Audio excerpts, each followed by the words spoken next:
Boa tarde. Prazer estar aqui em Natal, sendo recebido pelo nosso querido Faustino, que está com óculos. Quem aqui conhece o Davi Valência de Sergipe? Ele está com óculos igualzinho do Davi Valência. Primeiro eu quero começar fazendo uma grande crítica aqui, porque o senhor Guto Zacarias, ele tem uma semelhança com Arthur Duval. Calma, que a crítica não vai ser tão forte assim quanto parece. Que é o seguinte: todo o congresso que nós fazemos ao redor do Brasil é a mesma fala. Então, assim, eu não aguento mais ouvir esse discurso. Teve no Rio de Janeiro... por favor, escuta o coleguinha. Eu escutei quietinho você. Senta lá.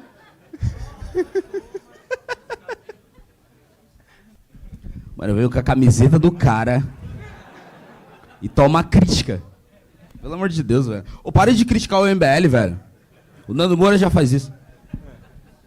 Falar mal do Lula e do Bolsonaro no Congresso da MBL é fácil. Quero ver falar mal do MBL. E o etanol? Você sabe o que o etanol disse pro outro? Eita, nós.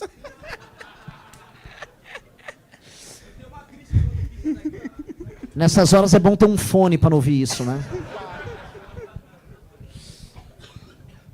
E é o mesmo discurso sempre. E eu busco inovar. Então, assim, tem lugares que eu faço uma coisa melhor, tem lugares que eu faço uma coisa pior. Então, aqui vou ter uma inovação. Você, que parece o relator da CPMI do INSS. Qual que é o problema do Brasil? Você. Fala um problema do Brasil.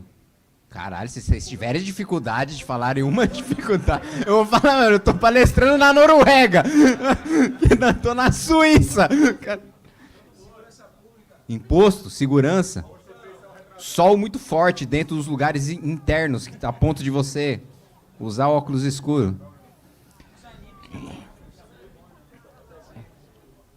Os animes de onde que não são bons?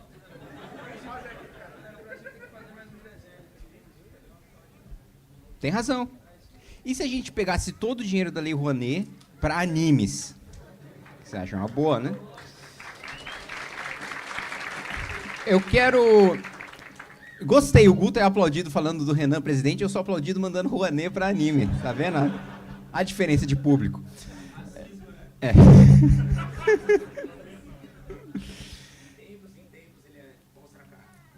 Eu quero falar para vocês o seguinte: o difícil é achar uma área do Brasil que não tem problema. Tudo tá errado. A gente fala muito sobre abuso do judiciário, mas todos os poderes do Brasil abusam. O poder do qual eu faço parte. 50 bilhões de reais de emenda parlamentar. Não é papel de deputado ficar mandando orçamento pro seu estado. Isso é uma perpetuação de gente que ganha votos sendo governista. Então, assim, você acredita no quê? Qual que é o seu posicionamento? Nenhum. Os mesmos deputados que aprovaram o teto de gastos, na base do Temer, revogaram o teto de gastos na PEC da transição, sendo base do Lula agora. Os mesmos que aprovaram o congelamento do salário mínimo no governo Bolsonaro, aprovaram a política de valorização real do salário mínimo do Lula. Então, assim, o cara não acredita em nada. Ele não tem convicção nenhuma. Ele não se elege defendendo nada. Aí depois as pessoas ainda se surpreendem, falando, nossa, mas como é que o Congresso Nacional não reflete a vontade da população? Primeiro que, vamos ser muito sinceros, em relação ao Congresso Nacional, boa parte da população vende o voto. E aí é um ciclo de venda. Porque o deputado ele vende o voto para o presidente. E aí o presidente compra o voto do deputado com emenda. E aí o deputado compra o apoio do prefeito com aquele dinheiro daquela emenda. Aí o prefeito compra o apoio do vereador com o dinheiro que foi repassado pelo deputado. Aí o vereador compra o voto do eleitor com o dinheiro que ele recebeu do prefeito. É o ciclo sem fim. E esse mesmo Congresso Nacional, ele só se mexe para fazer alguma coisa em relação ao Supremo quando o Supremo faz o quê? Mexe com emenda. Ou seja, quando o Supremo faz o que tem que fazer, é que o Congresso se incomoda. Agora, quando o Supremo faz o que não tem que fazer, que é decidir a lei por nós, que é decidir sobre IOF, que é decidir sobre dívida de Estado, que é julgar título de futebol, aí o pessoal não se incomoda. O problema não está em quem ocupa o Congresso Nacional hoje, o problema não está em qualquer ministro do Supremo que esteja no Supremo hoje. O problema está no próprio poder que o Supremo tem, no próprio poder que o Congresso tem, no próprio poder que o Presidente da República tem. E é por isso que nós somos o único grupo que defendemos uma nova Constituição, porque não é uma reforminha aqui, outra reforminha ali. Está tudo errado. A gente fracassou em tudo.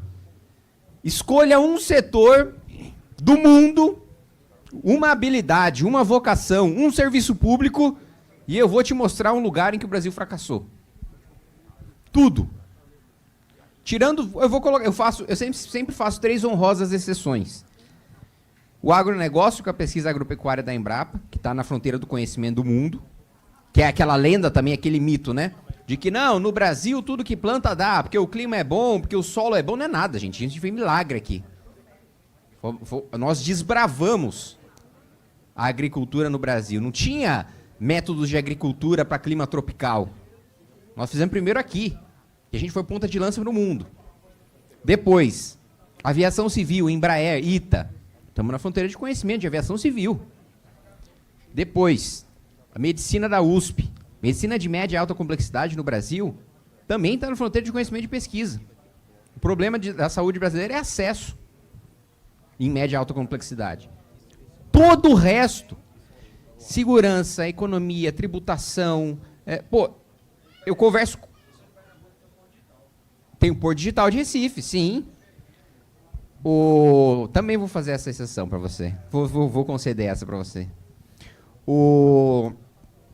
E também vou conceder o que você fez eu perder o raciocínio agora. Mas o meu ponto é, nós fracassamos em tudo.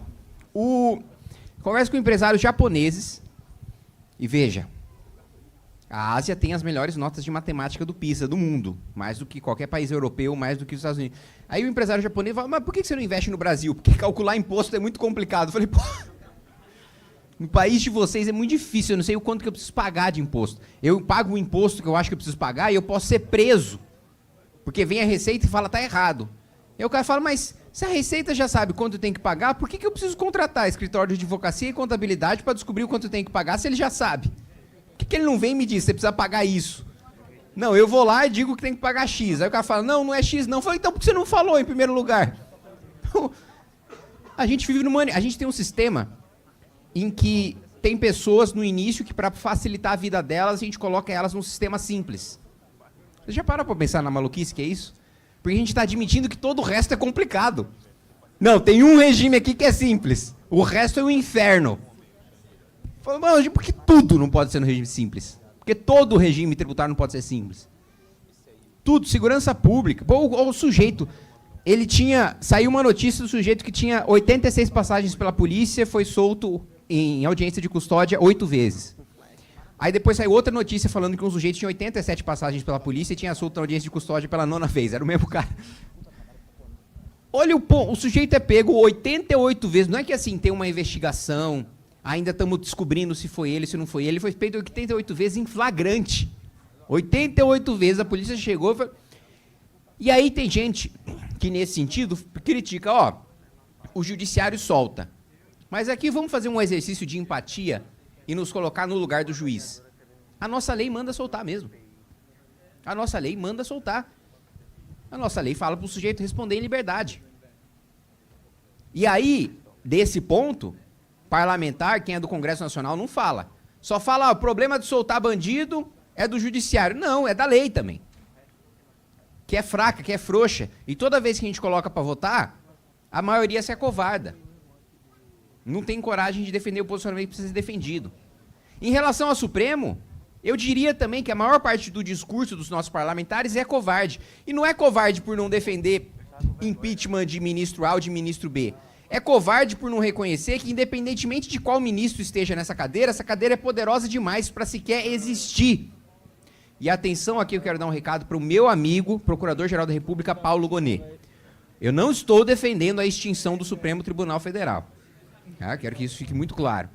O que eu estou defendendo é que a gente tire o Supremo do Judiciário. O Supremo não tem que ficar julgando o caso concreto. O Supremo julga lei. É a Corte Autônoma. Se o nosso modelo foi inspirado no modelo europeu, então que a gente tenha cortes europeias, a gente tem uma corte autônoma constitucional que julga lei. outra corte julga políticos, outra corte julga casos concretos. A gente concentra na mesma corte o poder de julgar lei, de julgar pessoas. É óbvio que qualquer um que esteja lá vai abusar do poder, porque o poder já é abusivo por natureza. Outro ponto, tudo está na Constituição. Saúde está na Constituição, tributação está na Constituição, lei trabalhista está na Constituição, administração do Colégio Pedro II está na Constituição. Então tudo chega no Supremo. Se tudo está na Constituição, tudo está sujeito a controle de constitucionalidade. Então não é o problema 1 ou 2. É o poder que a instituição inteira tem hoje. E mais uma vez reforço, o único projeto político hoje que defende uma nova Constituição para a gente enfrentar todos esses problemas somos nós. Ninguém mais tem sequer capacidade de imaginação de enxergar de maneira estruturante um projeto de país dessa grandeza. O que a gente vê à esquerda ou à direita são arremedos, fracos, frágeis, sem o mínimo de profundidade. É assim, a gente vive num cenário hoje, não só que tem dois tipos de deputados que não leem o projeto que votam, tá? E a maioria esmagadora dos deputados não leem os projetos que votam. Para vocês terem consciência da maior parte das leis que regem a nossa vida hoje foram votadas por pessoas que não leram. Semana passada, um deputado me mandou uma mensagem no WhatsApp escrevendo cenário com S. Em inglês, né? É um poliglota, eu que não entendi ele. Poliglota, fala português e várias merda. E tem duas espécies. O centrão. Por quê? Porque o centrão não se interessa. Até que tem gente inteligente no centrão, tá? Mas que usa pro mal. Mas tem gente inteligente. Mas mesmo o cara inteligente do centrão não lê. Por quê? Porque o que interessa é se o governo tá pagando ou não tá pagando para ele votar aquilo. Porque o que importa no final é ele inaugurar a praça dele pro eleitor dele. E tem outro tipo de deputado que não lê o que vota. Só que esse aí, o eleitor dele acha que ele lê. Que é aquele que cola na bota do Bolsonaro ou do Lula e ele só olha pro painel e vê, tá, como é que o PT tá votando? Então eu vou votar junto porque eu sou do PT. Como é que o PL tá votando? Então eu vou votar junto porque eu sou bolsonarista. E o cara não lê. Por quê? Porque o eleitor dele já tá feliz, falando, Bolsonaro mandou votar o quê? Então ele votou junto com o Bolsonaro, então ele tá certo. E não interessa que o cara votou, ele não leu o que ele votou. Então o problema está em todo lugar. A dificuldade é a gente encontrar um lugar do Brasil onde não tenha problema. Tudo tem problemas. O nosso saneamento básico é medieval. E assim, e por medieval ainda estou sendo generoso, tá? Porque ainda tinha feudos em que o saneamento era melhor do que no Brasil. É uma situação grotesca. A gente está recebendo agora o mundo inteiro na COP, em Belém. E os países pobres, desesperados, falando, tirem essa COP de Belém, porque eu estou tendo que pagar 20 mil reais por dia para o meu primeiro-ministro ficar num barraco. Gente, é uma insanidade. E aí a gente critica, vem a base dos barbalhos lá, falar, tá falando mal do nosso Pará. Não estou falando mal do seu Pará. Estou falando mal do seu governador, que mantém o povo na miséria de propósito para continuar governando para sempre. Macapá é a capital mais miserável que eu já visitei.